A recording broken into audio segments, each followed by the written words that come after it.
माननीय सदस्यहरू, अब उक्त विधेयकलाई प्रस्तुत गर्न अनुमति माग्ने प्रस्तावमाथि विरोधको सूचना दिनुहुने प्रस्तावक माननीय चित्रबहादुर केसीलाई उक्त विरोध गर्नु पर्नाको कारणसहित संक्षिप्त वक्तव्य दिन अनुमति दिन्छु। समय 5 मिनेट।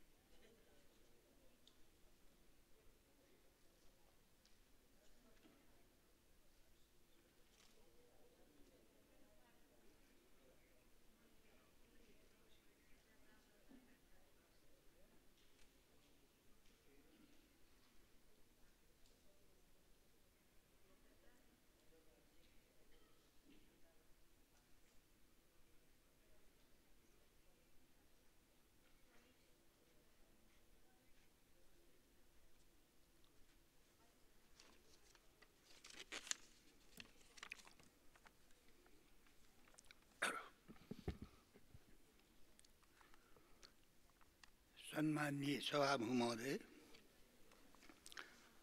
आर्थिक कार्यविधि तथा वित्तीय उत्तरदायित्व पहिलो संशोधन 2081लाई प्रस्तुत गर्न अनुमति माग्ने प्रस्तावमाथि मेरो पनि विरोधको प्रस्ताव छ। अब म भन्दा पहिले बोल्ने मान्यहरूले धेरै कुरा प्रष्ट ल्याउनु भयो। हामी सांसदहरू, हामी विधायक, हामी यहाँ चाहिँ देशलाई समानुपातिक किसिमले चाहिँ देशको आर्थिक विकास हुनुपर्छ भन्ने हाम्रो सैद्धान्तिक मान्यता हो। व्यवहारमा के छ? अब बजेट राख्ने बेला हुन्छ। अब समस्या के छ माननीयहरूलाई भने, अब आफ्नो निर्वाचन क्षेत्रमा विभिन्न समस्याहरू छन्, विकासका समस्याहरू। मतदाताहरूले यतै आँखा फर्काएर बसेका छन्। हाम्रो माननीयले हाम्रो निर्वाचन क्षेत्रभित्र के विकास ल्याउँछ भनेर अहिले पनि हामीले चाहिँ जनतालाई सांसद भनेको तपाईको चाहिँ ऊ विधायक हो, उसले त विधान बनाउने हो, नियम बनाउने हो। सम्बन्धित मन्त्रालयले सम्बन्धित ठाउँबाट देशको समानुपातिक विकास हुनुपर्छ भन्ने मान्यता अनुसार त्यो प्रणाली हामीले स्थापना गर्न सकेको भए बजेट बाँड्ने बेलामा जसको शक्ति उसको भक्ति हुन्थ्यो। विगतमा हामीले हेर्यौं नि, समानुपातिक रूपले चाहिँ अब देशका सबै जनताको यो राष्ट्रको ऐश्वर्यमाथि समान अधिकार छ भन्ने प्रवृत्ति हामी सत्तामा शक्तिमा ठाउँमा बसेका मान्छेमा त्यो प्रवृत्ति छ कि छैन? अब यहाँ आएर जवाफ दिने बेला जे भने पनि हो नि। हेर्नुस् है, हामीले अहिले यो अध्यादेशको विरोध लोकतन्त्रको विरोध गर्न हो, गणतन्त्रको विरोध गर्न हो। तपाईहरुले चाहिँ अब यस्तो चाहिँ यो चाहिँ संसद बोलाउन चाहिँ तपाईहरुलाई नपर्ने कारण के हो भने तपाईहरुको आफ्नो कुनियतै लुकिया हुन्छ नि यसमा त।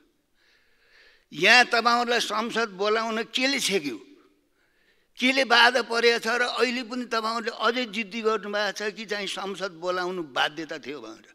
अब यतै आर्थिक विधेयकतिर जाउँ, अब ती कुरा अहिले पनि भइसक्यो। अब यहाँ सत्ता पक्षकै माननीयहरूलाई पनि विभिन्न मन्त्रीको दैला दैलामा कर्मचारीको चाहिँ ढोका ढोकामा गएर जुम्ले हात नगरिकन तपाईँ चाहिँ बजेट पार्न सकिन्न। हामीले देख्यौं नि त, जो शक्तिमा छ, जो सत्तामा छ, जो भान्से छ, उले आफ्ना क्षेत्रमा, आफ्ना ठाउँमा, आफ्नो जिल्लामा लान्छ बजेट।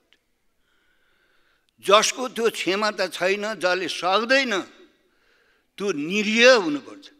यता सत्ता पक्षका सांसद नभइकन सरकारी विधेयक पास हुन्न, तर माननीयहरू चाहिँ त्यो मन्त्रालयमा चाहिँ कर्मचारीलाई गएर चाहिँ बिन्ती पत्र राख्नुपर्छ, जिम्ले 10वटा जोडेर मलाई यो योजनामा पैसा राखिदिनु पर्यो भनेर। यस्तो स्थिति त हुनु भएन नि। हामीले चाहिँ नेपाली जनताको हक हितको लागि हामीले समान रूपले चाहिँ हामीले बजेट वितरण गर्नुपर्छ। योजना आयोगको त औचित्य छैन।